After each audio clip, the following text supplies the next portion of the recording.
Rusty Feathers III. Just 1 year ago, in the autumn of 1896, I founded the Lower Grass Club for Young Men to resounding success. For those keeping score at home, that makes this pageant a sequel to the first, a prequel to the second, and in a different dimension from the last. In the autumn of 1897, I have recently returned to this venerable University of Pennsylvania from my native home in Pittsburgh. I have reunited with my old friends, the captain and the admiral. Morgan, Nelson, it's so nice to see you again. I look forward to seeing what this academic year has in store. Though respectable campus voices have suggested I diversify the instrumentation of my club, I have quashed such suggestions with considerable vigor. We found the inclusion of young men, or young women certainly, to be an incredibly advantageous addition to our group, particularly in the winter season when the days grow short and the nights grow cold, and we convince them that it's necessary to huddle together for warmth. But the Lower Grass Club for Young Men and Women remains an institution solely reserved for those lower-pitched brass instruments. Our humble crew has additionally failed to relinquish its core identity as ragtag scoundrels. What is this shrill and infuriating sound that pierces my eardrum, an eardrum renowned to be as strong as the walls of Jericho? Shut up, Frosh! It is I, A. Felix DuPont, heir to the wealth of the DuPont family. I am amazed, as usual, how beautiful I look today. And how I sound. Small wonder, I suppose, when you can afford the highest quality trumpet horn, pure gold, and varnished with elf tears. The quality of this instrument is bound to last at least 117 years. I do appreciate the melodious tones of the Lower Brass Club, but the university needed something with a bit more power. Do you understand? They won't quite do. Ah, but what is this? It appears as if some of these Lower Brass Club members are... Back off, I shall handle this.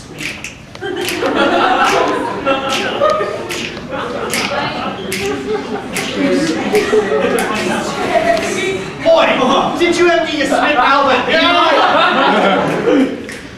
Excuse me? What did you say? I said, oi, did you empty your Smith Albert, me mate? Ah, yes. And what if indeed I have done so? A travesty, an absolute travesty. I will not have such insult to my honor by a pack of rampant freshman hooligans. Who do they think they are? We are the trumpeters. I dare say we have as much right to play our instruments in public as much as you do to toot upon those metal whoopee cushions of yours in the comfort of your own homes, in the dark. Now go back to your caves. The darkness misses you. Oh, an insult, the highest of insults. I am appalled. I've never been more incensed in my entire life. A duel, I challenge you to a duel, right at this moment. Oh, alas, Anna, no. Though the pirate blood that doth flow through these veins desires nothing more than to make these scurvy knaves walk the plank. We are musicians, not pugilists. Forsooth, I wouldn't want to damage my quaff in an unnecessary scuffle. Let us walk away. A gentleman does not concern himself with mangy dogs. Oh, don't put me fist to ya! Let me at him, Lawrence!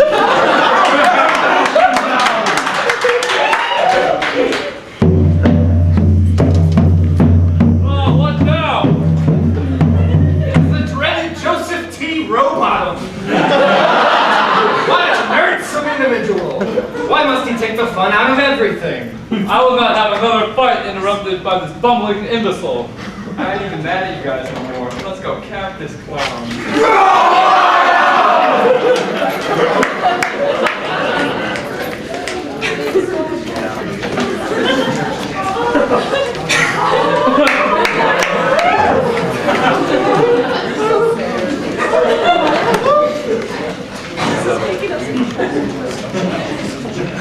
Makes us feel bad too.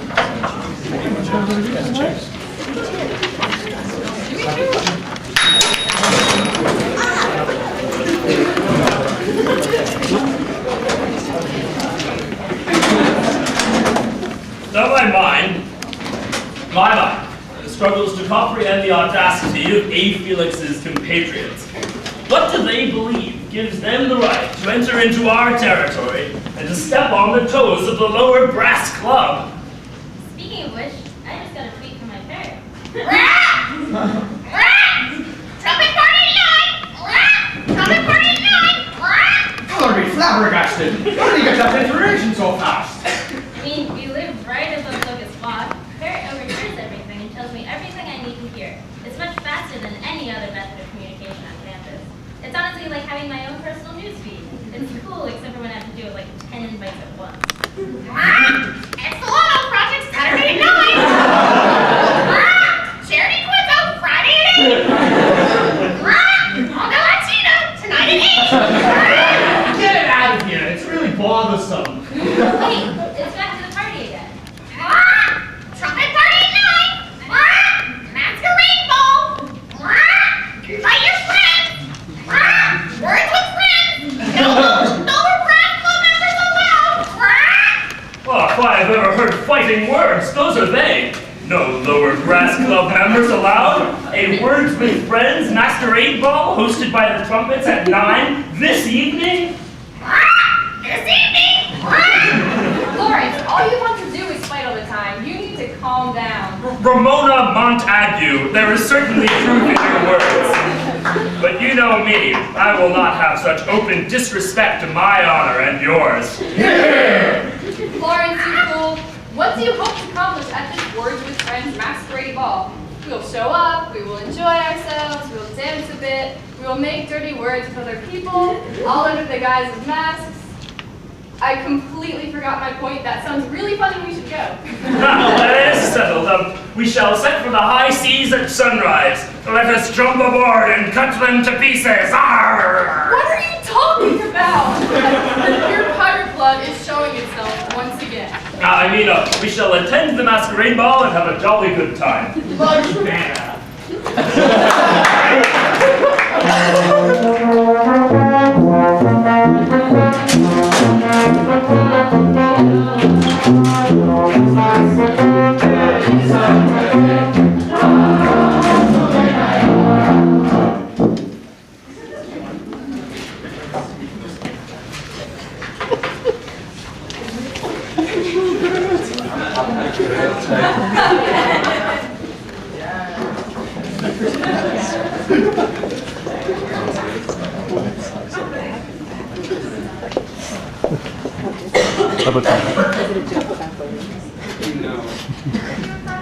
Hold up.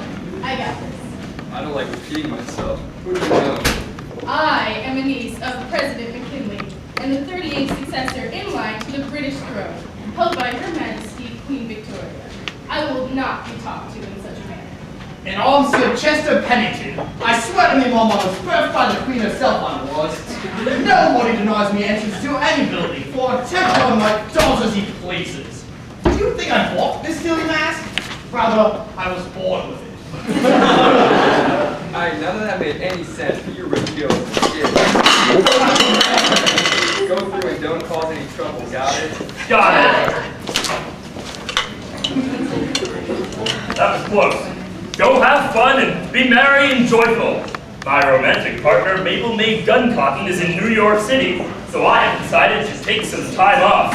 I'm therefore going in search for some booty. I will never approve of me pillaging people's homes and plundering their possessions, but a single man, he does what he pleases. My considerable breath support and buzzing technique have earned me quite a favorable reputation with the ladies. I shall hastily make my way to the bar.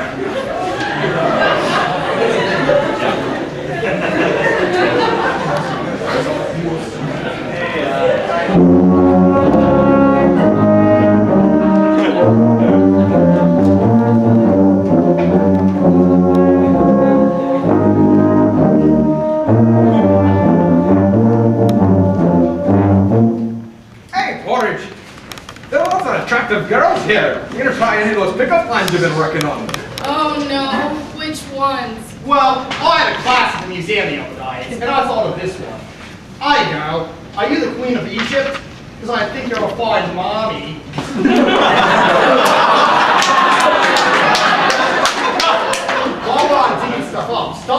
had this one before.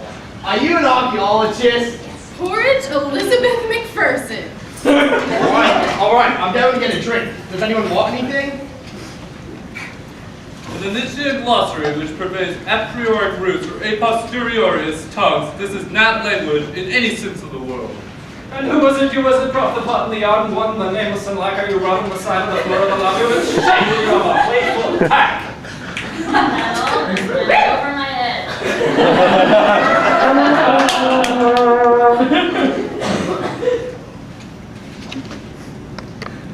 Who are you? Oh, you know, me. No, you seem familiar. I know we've met someone before. Nah, probably not. Why did I even come over here? Were you a girl I met at the races? You seem like a girl who frequents the dirties.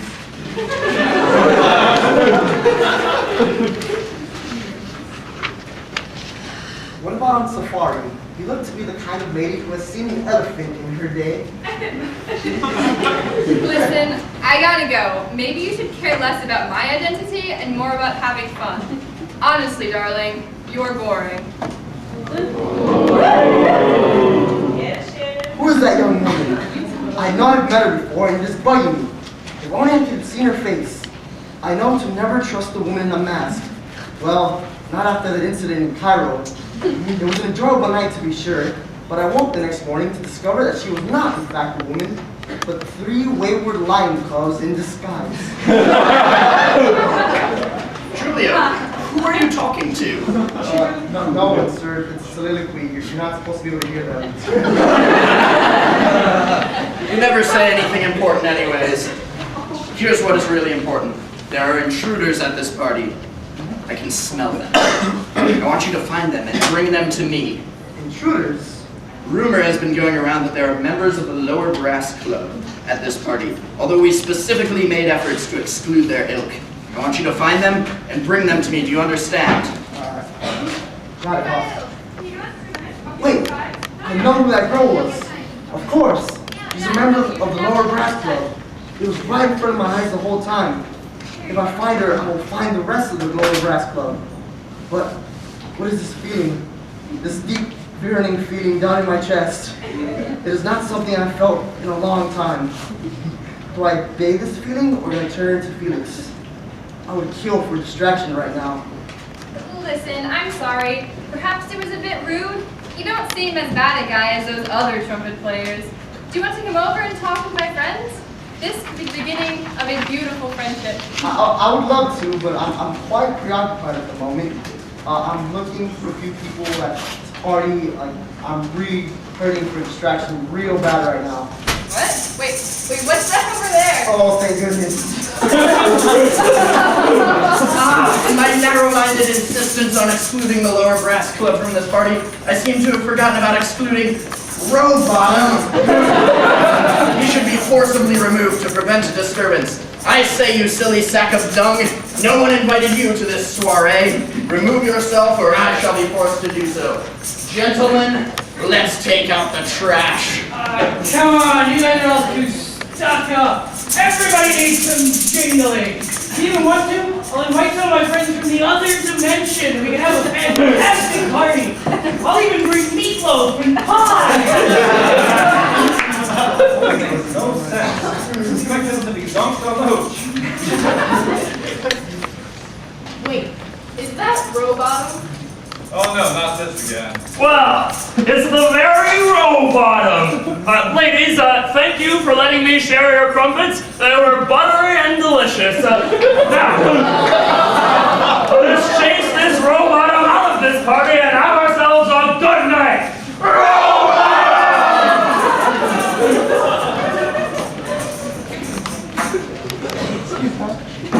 My suspicions have been confirmed.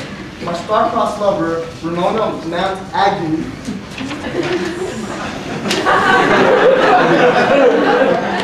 Ramona Mount Agnew is a member of the Lower Brass Club. Let me guess, you play the euphonium. Euphonium indeed. And I knew who you were the moment I saw you. You are Julio Capulart of the most foul trumpeters. Let's be real, these masks don't really hide much. I recognized your voice from when you were shouting earlier. You know, You're also pretty much dressed in the same exact thing you were earlier. All right. I get it.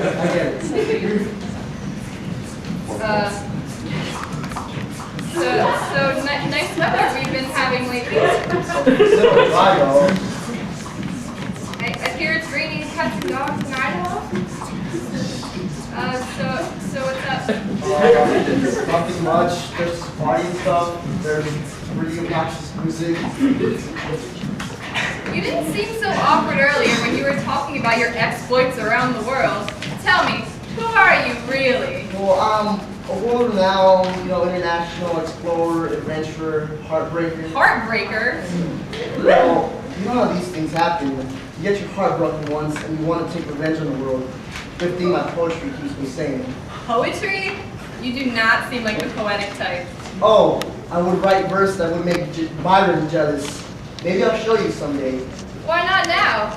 I mean, the night is still young. I'm sure you could come up with something on the spot. No, not really. I gotta get the meter, like the verse all correct. I gotta get something to write about, to contemporarize my items and make the trees more metaphorical. It takes some time. Well, I gave you a second chance, but you're still really bored. Alright, I got it. I'll write you a poem tonight, and you will love it. Guaranteed. Oh no, here comes everyone else. Lawrence, you're acting like a child. Felix, act like a man of honor. You're embarrassing yourself. Okay, well, my room overlooks a balcony in the quad. You've probably seen it before. Meet me there in an hour and tell me your glorious poem. But trust me, I'm hard to impress. Get it! Me and my big mouth. I don't even know how to write poetry. It's gonna be a good night. Julio, you little chap. Are you talking to the audience again? I'll go tonight and see what's in store.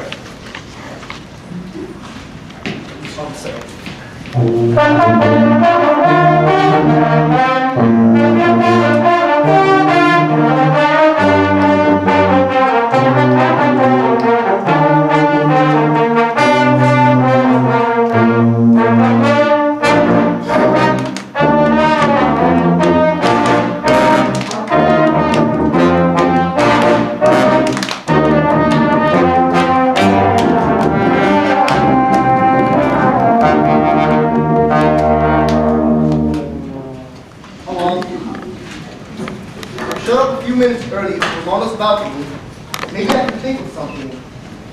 Wait, what is this? A singer walks this way. He's singing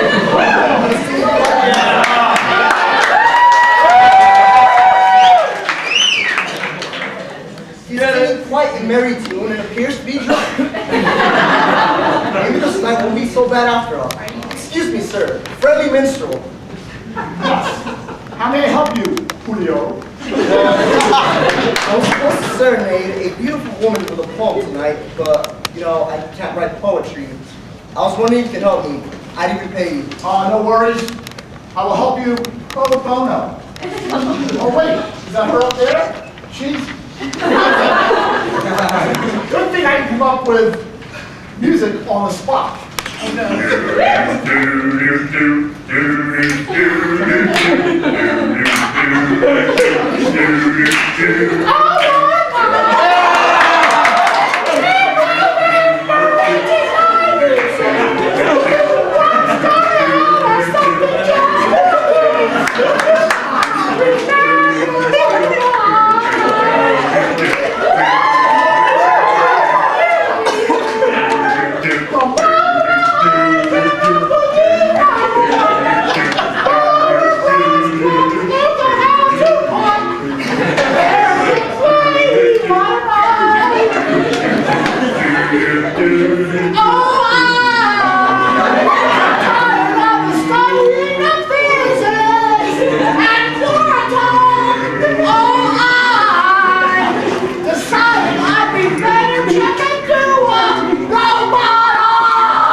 I've been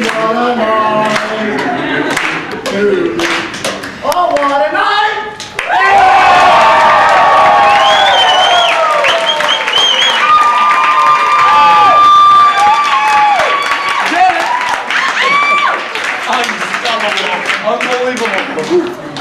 That was lovely. But Julio, did you bring your poem? Or at least a trumpet to play a song on? Anything? Well, Ramona, I do have the balcony scene from Romeo and Juliet memorized. Does that count?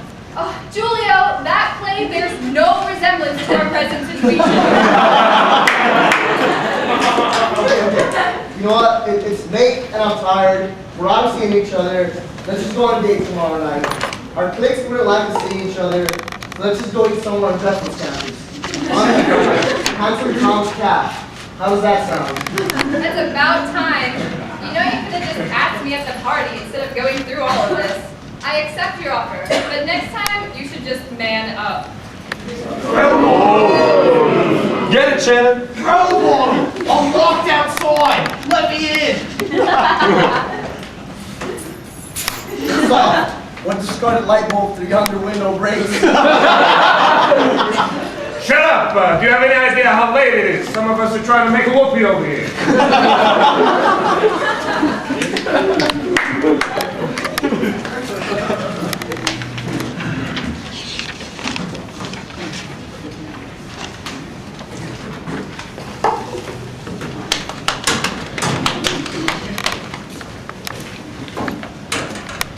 That party sure was fun. I knew the lower brass club would show up. Well, we had a bit of a scuffle. I wonder where Julio went though. No doubt to make out with a beautiful woman. Classic Julio. Speaking of which, you might want to check this out. What's up? Why, if it isn't our own Julio, he's on a date with a young lady. Probably met her at the party last night. Wait a minute. I recognize her.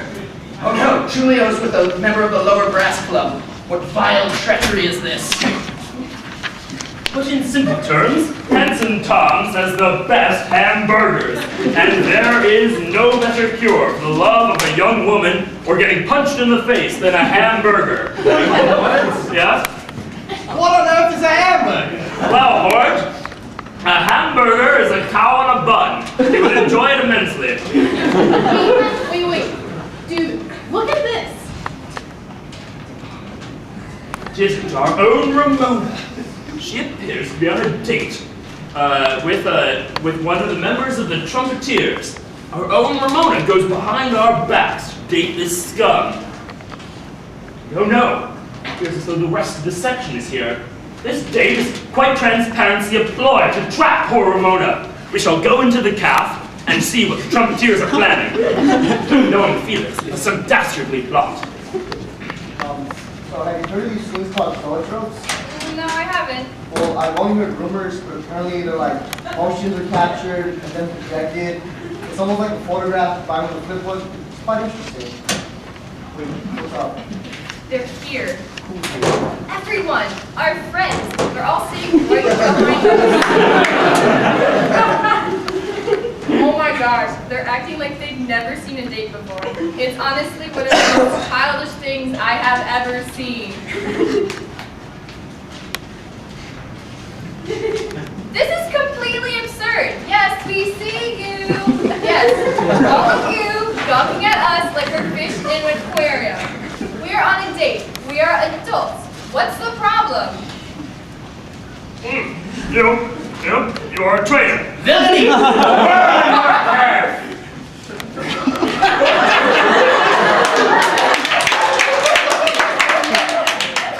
I will not have a public disturbance within my fine establishment.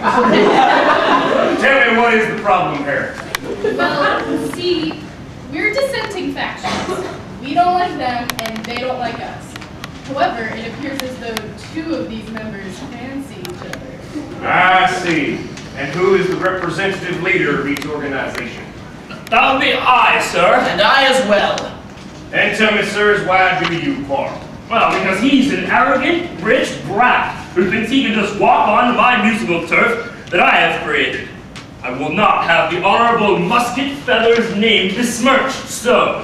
Here! Lawrence is a bumbling drunkard. He could have had one of the most inclusive and largest organizations on campus, but he chooses to exclude those that could make his organization great. Here! Who are you calling a drunkard, you foppish dandy. Enough! I've had it with this quarreling in my camp. Your bickering is unnecessary. I mean, look at these two. They're just two young people attempting to get to know each other, and you're trying to break them up. Do you not see how foolish this is? And there's an obvious solution. But both of you are so dense that nothing I say will go through to you two. Or to the rest of you.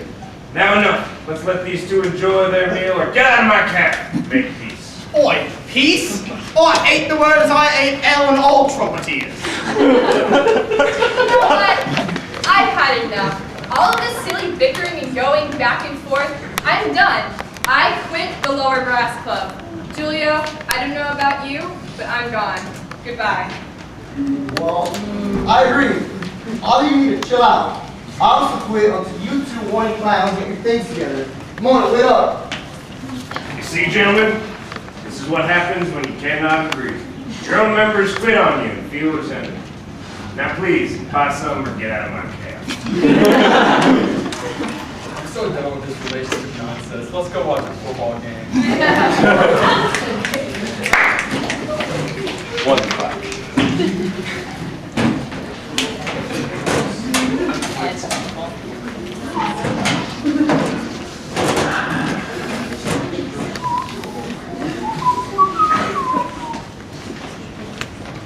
Put him in a body bag! Put him in two body bags! Break the legs! Hey, freak show! Here we go, Red No, not this again. No. It's Joe Robot again. He's on his way to Franklin Field, and he appears drunker than usual. Oi, mate, this is gonna be bad. Franklin Field is packed to the brim tonight, and people been making toast to dear old Penn all game long. This is gonna get real proper ugly real quick. It's gonna be like my home in Manchester it is. Proper fit job and all. All right. There's no need to panic. If there's any sign of anything bad happening, we leave. No questions asked. Oh, no, what is that thing in his hands? You know what? I'm not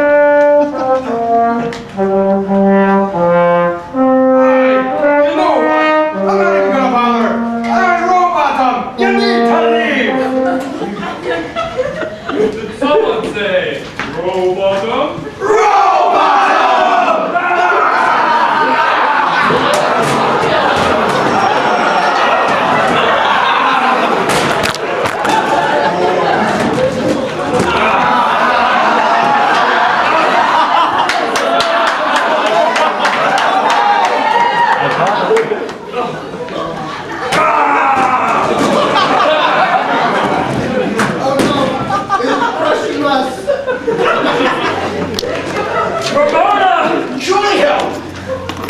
Is this what our feud has come to?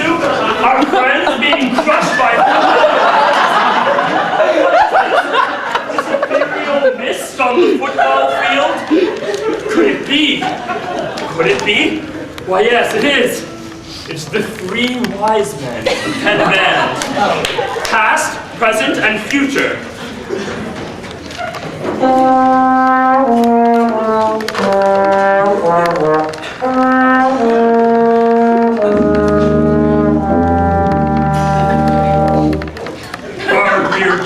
The negative second, very politically correct, Native American. Harold Nightingale, Florence Nightingale's grandfather. It is the three wise men of Bonegiving path. They only appear in dire times. Can you see them, Felix? Yes, I can. Why are they coming to us in the middle of a riot? Look, they begin to speak.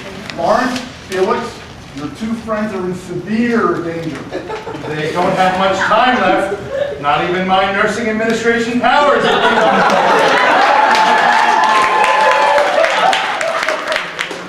Nor will a very politically correct magic-trained man. Don't know what's happening, right?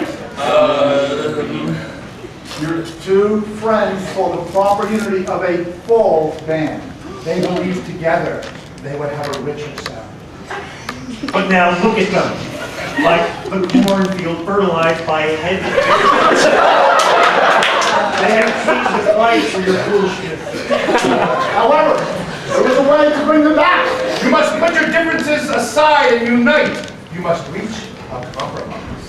One of you has to give up what you desire most. To do this, your friends might be able to. I'll do it. I know what I must give up.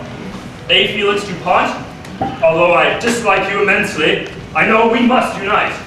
Even though I founded the Lower Brass Club 1 year ago, you had the idea of making it more inclusive, and though you are quite rude to me and my friends. Because of this, let the history books show that the Penn Band was founded in 1897 by A. Felix DuPont. May I be lost to the history books until there is a more deserving band. Felix, take my hand and accept. As generous as your offer is, I do not wish to go this way. You are an important figure in this organization.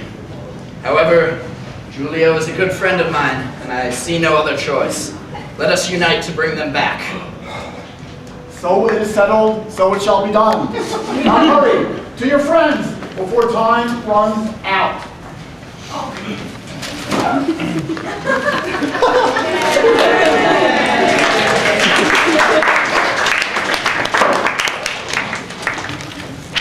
Lawrence, you saved my life, and Ramona's. How can I repay you? There is no need to repay me.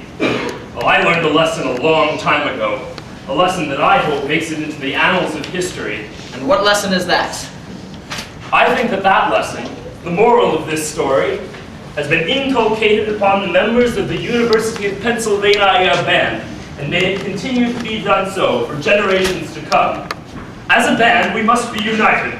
Whether we are 15 or 100 strong, we must always be united. Here! Oh, Lawrence, this thrills me to my very core. Oh, Ramona, you thrill me to my very core. The university is not an easy place for many people. Many of us, including myself, spend much time away from my family. But I seldom miss my native home of Pittsboro because of my family on campus. As I recall, it was exactly 1 year ago to this day that I was first visited by the three wise men. Cowboy Tom presented the ceremonial bone of giving, and we had dinner together. What say you celebrate this? We celebrate this by breaking bread together again and celebrating the union of our two sections. So let us eat. And remember, everybody, 'tis better to bone give than to bone receive.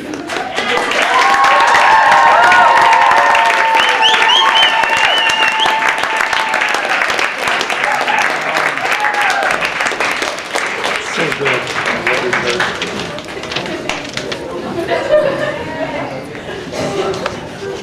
So great. It's